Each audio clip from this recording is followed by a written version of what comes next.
আমি আমি সরাসরি মনে করি সেন্সরশিপ থাকা উচিত নয় এবং সেই জায়গায় সার্টিফিকেশন পৃথিবীর প্রায় সব জায়গায় আমাদের পাশের দেশ ভারতবর্ষেও সেটা শুরু হয়েছে যে সার্টিফিকেশন দেওয়া চলচ্চিত্রের ক্ষেত্রে যেহেতু এটা একটা কি বলবো সামাজিক মাধ্যম যেখানে সব বয়সের লোকরা সব ধরনের লোকরা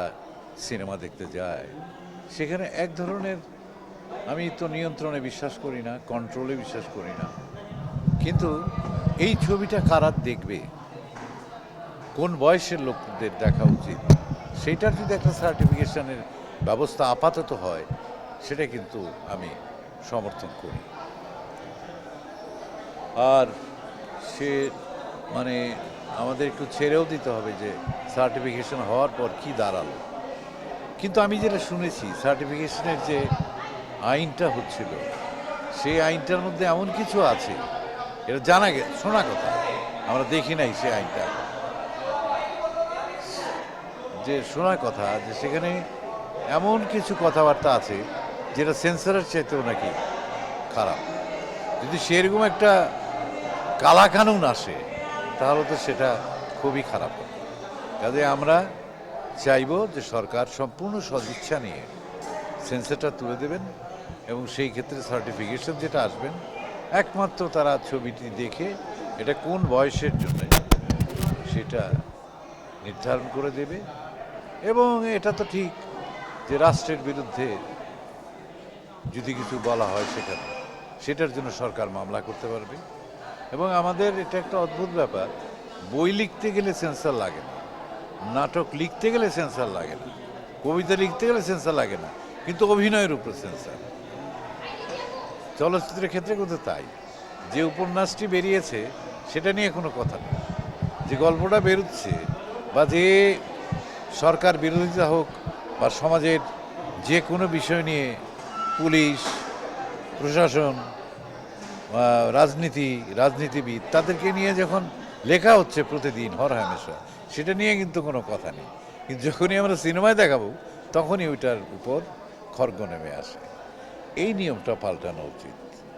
আমাদের ভারতবর্ষে পাশের দেশ আবার ওইদিকে বিদেশে পাশ্চাত্য দেশে কত বড় বড় প্রেসিডেন্টই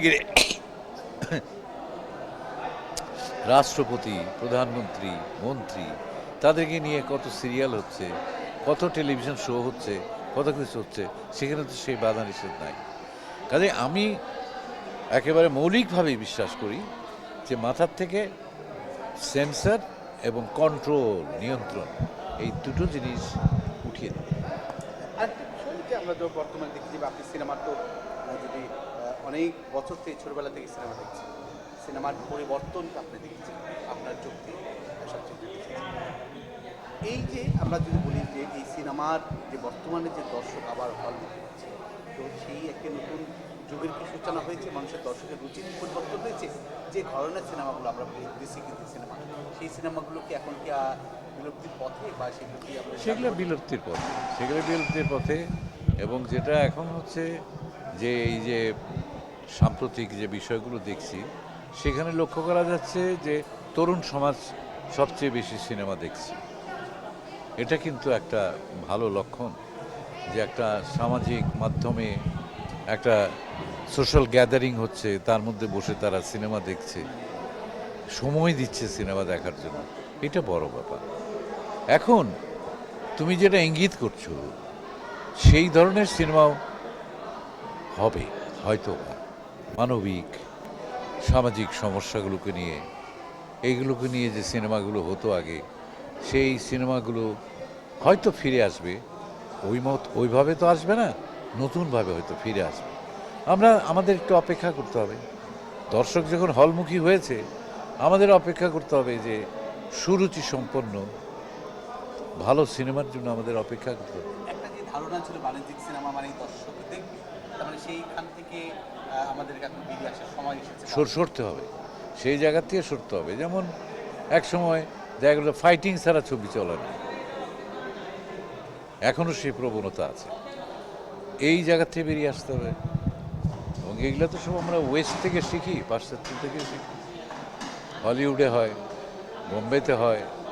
তারপরে আসে কলকাতায়, আসে বাংলাদেশে। তো এই জোয়ারটাকে ঠেকাতে হবে, যে সেখানে বাঙালি সংস্কৃতির যে মাধুর্যগুলো, আমাদের যে উপন্যাস, অনেক শক্তিশালী সাহিত্য, সেই সাহিত্য থেকে যদি আমরা চলচ্চিত্রের উপাদান সংগ্রহ করি, তাহলে মহৎ চলচ্চিত্র আবার ফিরে আসবে। আর বিষয়টা একটা নাম, একটি ভালো নাম মানুষের, বা একটা সিনেমার, একটা বইয়ের বা বা নাটকের যে কোনো একটা ভালো নামটা কিন্তু তার অনেক কিছুই তার মধ্যে কি আছে, বা সেটা কতটুকু রুচিসম্মত, কতটা শিল্পসম্মত, এটা কিন্তু বহন করে। ইদানিং আমরা নামগুলো অদ্ভুত বা কিংবদন্তি আমরা নাম দেখতে পাচ্ছি, আমাদের নাটকে, যেটা আমাদের সাধারণ মানুষের যেটা বেশি দেখে। এই ধরনের নামগুলো আমাদের সমাজে কি প্রভাব ফেলছে, তরুণদের মাঝে, বা কি অবশ্যই বা প্রভাব ফেলছে। এটা বা শিল্প, বা আমরা যারা শিল্পের কথা বলি, না না না না, এটা অসভ্যতা, এটা অসভ্যতা মনে করি আমি। এই ধরনের নাম নাম নাম যে ধরনের নামে টিভি সিরিয়াল হয়, সিনেমার নাম হয়, খাইছি তরে, এগুলো তো অসভ্যতা, বর্বরতা। এগুলো, এর সাথে শিল্পের কোনো সম্পর্ক নাই। এবং যারা এইগুলো করে তারা ভীষণ অশৈল্পিক, অসাংস্কৃত, আনকালচার্ড লোক। এদের এইগুলো আমি অত্যন্ত ঘৃণা করি। এটা শুধু বাণিজ্য বা বাণিজ্যিক কারণে অনেকেই নামটা ভিউ বাণিজ্য তো আরেকটা খুব খারাপ জিনিস। অনেক ভালো জিনিসেরই ভিউ কম হয়, আবার অনেক নোংরা জিনিস, খারাপ জিনিস, আমাদের সোশ্যাল মিডিয়া তো স্বাধীন, যে নোংরা জিনিস, খারাপ জিনিসের ভিউ অনেক বেশি হয়। ভিউ দিয়ে শিল্প বিচার করা চলবে না। লাস্ট আগে যে 90 বা আরও আগে আপনারা যখন মানে শুরুর দিকে আমাদের যে সোনালী সময় ছিল নাটকে, তখন নামগুলো ঢাকায় থাকি বা কোথাও কেউ নেই বা আরও অনেক সুন্দর নাম, আপনি নিজেও অনেকগুলো অভিনয় করেছেন। ওই নামগুলো সঙ্গীতের এক ধরনের শিল্পী বা একটা পবিত্রতা জাগে, সেটা যদি না না, সেইটা তো অনেক বড় প্রশ্ন। এটার জন্য চ্যানেলগুলো দায়ী। আমি প্রথমে চ্যানেলকে দায়ী করব। এবং তারা শুধু বাণিজ্যটা বুঝেছে, তারা শিল্পকে গুরুত্ব দেয়নি। কিন্তু আমরা যখন কাজ করেছি, বাংলাদেশ টেলিভিশনে একটা টেলিভিশন ছিল, তারা বাণিজ্যের ধার ধারত না, কারণ